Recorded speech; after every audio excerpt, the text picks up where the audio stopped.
Hello students, आज हम पढ़ेंगे कॉन्ट्रैक्ट में। हमारा टॉपिक रहेगा कंटिंजेंट कॉन्ट्रैक्ट।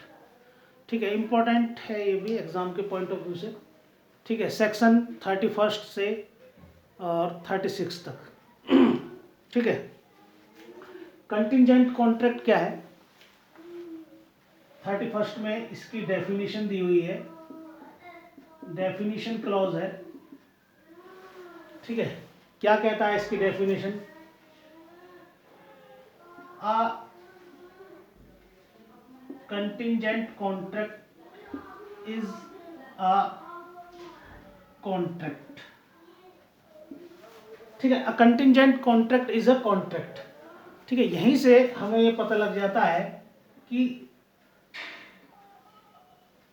हर एक कंटिंजेंट कॉन्ट्रैक्ट पहले कॉन्ट्रैक्ट, ठीक है, लेकिन हर एक कॉन्ट्रैक्ट नेसेसरीली कंटिंजेंट कॉन्ट्रैक्ट नहीं होता। ठीक है, इसका मतलब, ठीक है, कॉन्ट्रैक्ट जीनस है और कंटिंजेंट कॉन्ट्रैक्ट इसकी स्पीसीज है, इसकी प्रजाति। ठीक है, इस लाइन से ही पता लग जाता है contingent contract is a contract. ठीक है, क्या टू डू और not to do something.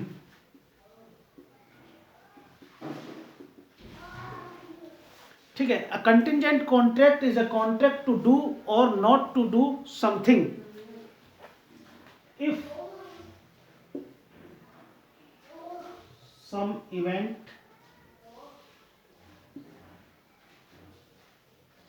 If यदि कोई इवेंट है जो क्या है, कोलेटरल टू सच कॉन्ट्रैक्ट है। यदि कोई घटना जो कैसी है, संपार्श्विक है उस कॉन्ट्रैक्ट के, ठीक है, उसके वो क्या हो जाए, डज और डज नॉट हैपन, डज और डज नॉट हैपन।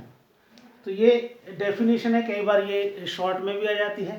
ठीक है, a contingent contract is a contract to do और नॉट टू डू समथिंग, कुछ करने या ना करने की का कॉन्ट्रैक्ट है। क्या? इफ सब इवेंट, कोई इवेंट जो क्या है, कोलेटरल टू सच कॉन्ट्रैक्ट है, वो डज और डज नॉट हैपन, उसके हैपन होने या ना होने पर, ठीक है, किसी घटना के होने या ना होने पर कोलेटरल है। तो ऐसा कॉन्ट्रैक्ट क्या होता है? कंटिंजेंट कॉन्ट्रैक्ट कहलाता है। ठीक है, और जैसे लाइफ इंश्योरेंस वाले, लाइफ इंश्योरेंस इसका एग्जांपल हो सकता है। ठीक है, वो क्या है, कंटिंजेंट कॉन्ट्रैक्ट है कि जब ये होगा तो ये मिलेगा। ठीक है, कंटिंजेंट कॉन्ट्रैक्ट। अब कंटिंजेंट कॉन्ट्रैक्ट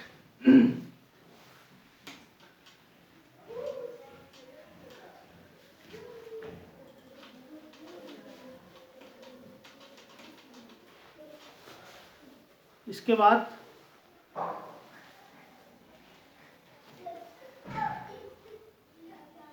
एन एग्रीमेंट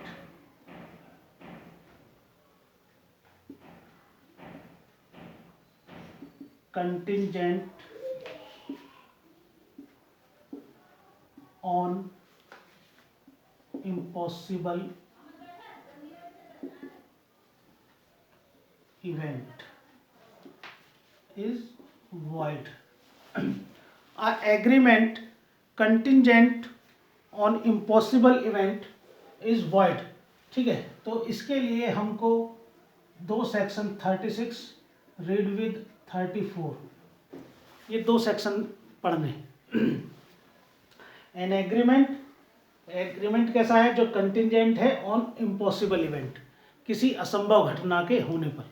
तो ऐसा जो एग्रीमेंट है वो क्या होगा? वॉइड होगा। ठीक है,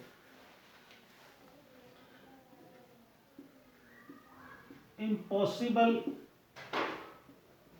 इवेंट के हैपन होने पर, इम्पॉसिबल इवेंट के हैपन होने पर समथिंग, कुछ करना या ना करना, ठीक है। टू डू और not to do, to do और नॉट टू डू, ठीक है। तो ऐसा कंटिंजेंट एग्रीमेंट कैसा होगा? कंटिंजेंट एग्रीमेंट क्या होगा? वॉइड होगा। ऐसा कंटिंजेंट एग्रीमेंट क्या होगा? वॉइड होगा। अब इस संबंध में ये जो पार्टीज है, पार्टीज को इसकी नॉलेज थी या नहीं थी, इस बात से कोई फर्क नहीं पड़ता। It is immaterial. Parties had or had not knowledge of impossibility of event, it is immaterial. ये बिल्कुल इमैटेरियल बात है कि पार्टीज को इस बात की नॉलेज थी कि ये इम्पॉसिबल है या नहीं, इससे कोई फर्क नहीं पड़ता, वो वॉइड होगा, ठीक है जी। इसमें एक एग्जाम्पल भी है, ठीक है, कि टू स्ट्रेट लाइन्स क्या करें, किसी स्थान को घेर लें तो वो उसको कुछ पैसे देगा। तो ये एग्रीमेंट क्या है? ये एग्रीमेंट वॉइड है, क्योंकि दो सरल रेखाएं कभी भी किसी स्थान को घेर नहीं सकती। और ये जो इम्पॉसिबिलिटी है, ये कैसी है? पेटेंट है, दिख रही है, ठीक है, फिजिकल इम्पॉसिबिलिटी है, ठीक है। एक होती है लेटेंट, जो प्रकट नहीं होती, अप्रकट होती है, ठीक है। जैसे ए बी से ये कहे कि अगर बी ए की डॉटर डी से शादी कर लेगा, मैरिज कर ले, तो वो उसको 10,000 रुपये देगा, ठीक है, ये इसको 10,000 रुपये देगा।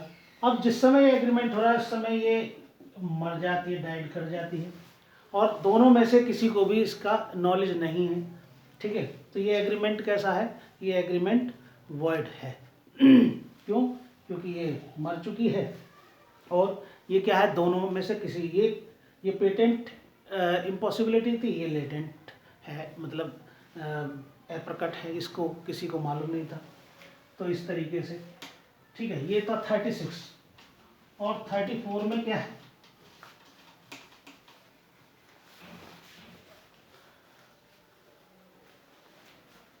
34 में एक ये इस तरीके से समझ सकते हैं कि ए और बी, ए बी से कहता है कि यदि वो उसकी डॉटर डी से इससे शादी कर ले तो ये इसको फिर वही बात कि 10,000 रुपये देगा।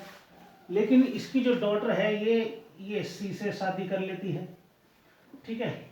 तो इसका अब इस डी का बी से शादी करना इम्पॉसिबल है, तो इसको हम बोलते हैं डीम्ड इम्पॉसिबल,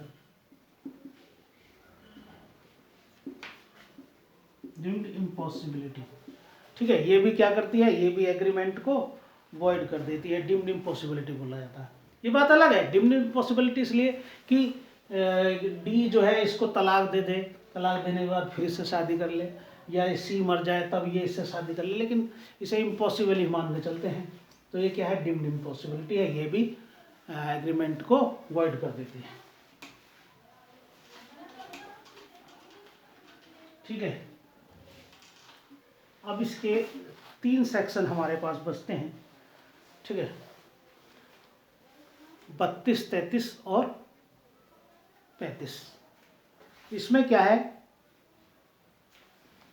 कि contingent contract when enforceable, when enforceable, इसके अंदर आप सेक्शन 32, 33 एंड 35 ये पढ़ेंगे, ठीक। 32 क्या कहता है?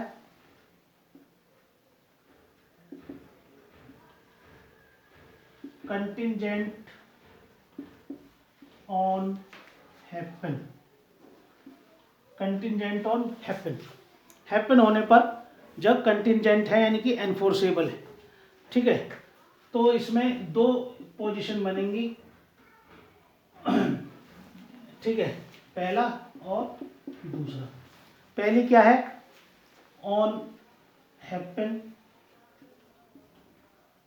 और ऑन इम्पॉसिबल, ठीक है। जब क्योंकि ये ऑन हैपन होने पर कंटिंजेंट है, तो ऑन हैपन होने पर एनफोर्सेबल हो जाएगी, ठीक है, और इम्पॉसिबल होने पर ये क्या हो जाएगी, ये वॉइड हो जाएगी, ठीक है। सेक्शन 33 ये क्या कहता है, कंटिंजेंट ऑन नॉट हैपन, ठीक है।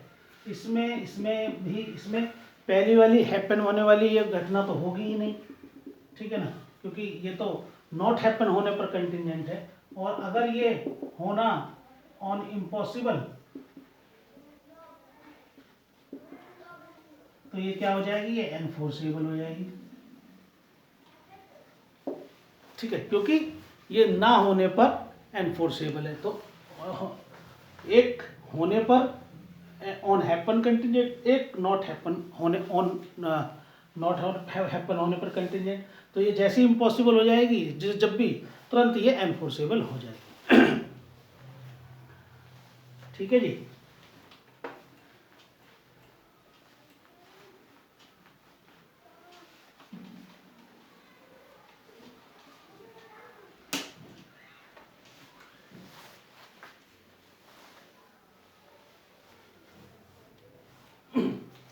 अब सेक्शन 35, सेक्शन 35 ये टाइम की बात करता है, ठीक है। कहता है कंटिंजेंट ऑन हैपन, ठीक है, in fixed time, fix time में, ठीक है, लेकिन फिक्स टाइम में होनी है। तो इसमें दो पोजीशन होंगी, पहला टाइम एक्सपायर्ड, ठीक है, टाइम एक्सपायर्ड हो गया लेकिन बट नॉट हैपन, तब क्या होगा। और दूसरा टाइम नॉट एक्सपायर्ड,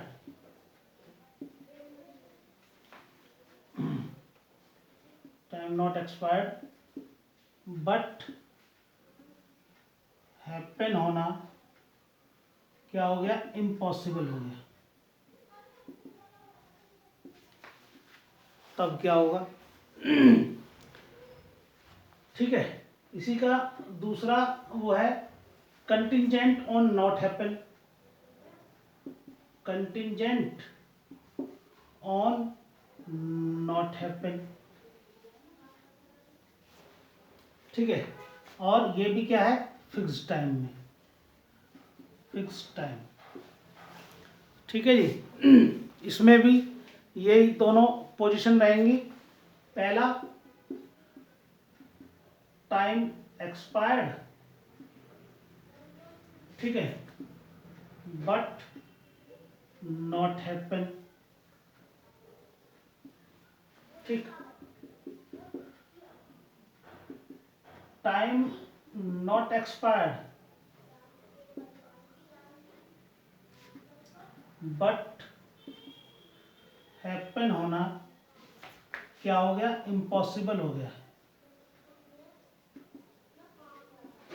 तब क्या होगा। इस देखो इन दोनों पोजीशन में कंटिंजेंट ऑन हैपन है, ठीक, हैपन होने पर तो टाइम एक्सपायर्ड हो गया, नहीं हुई तो वॉइड, ठीक है, time not expired but happen होना इम्पॉसिबल हो गया तो वॉइड, ठीक है, time expired but not happen तो एनफोर्सेबल, एनफोर्सेबल होगी ना, क्योंकि कंटिंजेंट ऑन नॉट हैपन है, ठीक ठीक है। कंटिजेंट और नॉट हैपन तो टाइम एक्सपायर्ड हो गया परंतु नहीं हुई, या टाइम नॉट एक्सपायर्ड पर हैपन होना इम्पॉसिबल हो गया, इसमें भी एनफोर्सेबल। तो इस तरीके से स्टूडेंट्स ये हमारा कंटिजेंट कॉन्ट्रैक्ट, इसमें एक एग्जांपल ले लेते हैं, कई बार दिक्कत आती है। ठीक है, ये समझ में आया। कंटिजेंट ऑन हैपन होने फिक्स टाइम में, टाइम एक्सपायर्ड हो जाए नहीं हो तो वॉइड, टाइम नहीं एक्सपायर्ड हुआ परंतु हैपन होना इम्पॉसिबल हो गया तो void. Contingent on not happen, time expired हो गया परंतु नहीं गई तब एनफोर्सेबल। टाइम तो एक्सपायर्ड नहीं हुआ लेकिन हैपन होना इम्पॉसिबल होगा तो भी एनफोर्सेबल। ठीक है, एक एग्जांपल ले लेते हैं, उसे समझ लेते हैं 35 को।